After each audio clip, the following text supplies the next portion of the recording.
काम सुरू झाले। हे मुख्यमंत्री होते 4 वेळा, शरद पवार, अजित पवार 5 वेळा उपमुख्यमंत्री होते। राज्यातल्या सगळ्या देवस्थानांना पैसे यांच्या काळामध्ये दिले गेले, पण यांना पुरंदरचा खंडोबा बाकी दिसला नाही बरं का।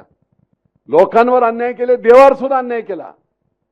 मी मंत्री असताना तो आराखडा तयार केला 349 कोटीचा। कधी हे आकडे ऐकलेत का काँग्रेस राष्ट्रवादीचे? नेतेच दळ भदरी तर ते काय पुढचे आकडे, चिंदी चोर सगळे तर ते काय ते बघणार एवढे मोठे आकडे।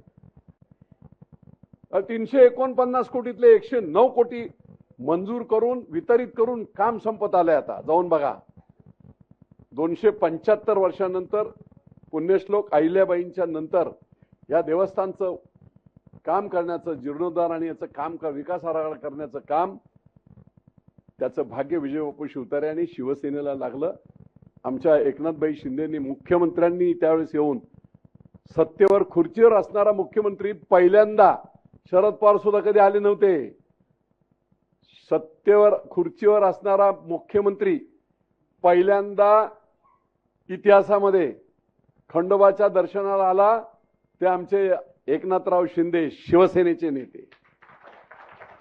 त्यांनीच खोटं बोलणे, खोटचं जुनं अरे जाणार आहे ना तिथे, आता मोठी लाईन, डबल लाईन करतोय आपण तिथे। त्यामुळे आपोआप काहीच केलं नाही ना 50 वर्षात। हा, इकडे जाणार नाही, तिकडे जाणार नाही, इकडे येणार नाही, काय बोलणार यांना, काय बोलणार यांना? कमीत कमी ते 16 वर्ष अडकलेलं काम तुमच्या बापाच्या राज्याच्या काळात काही झालं नाही। धरण पूर्ण करून इथपर्यंत आणतोय, ते उपकार माना ना, हे लोकांसाठी काम आहे। आणि म्हणून कोणी काही अपप्रचार केला अजिबात, त्यांना म्हणत तुमच्या काळात तर काहीच झालं नव्हतं, आता इकडून जाईल की नाही ते बाप्पू आणि आम्ही बघून घेऊ।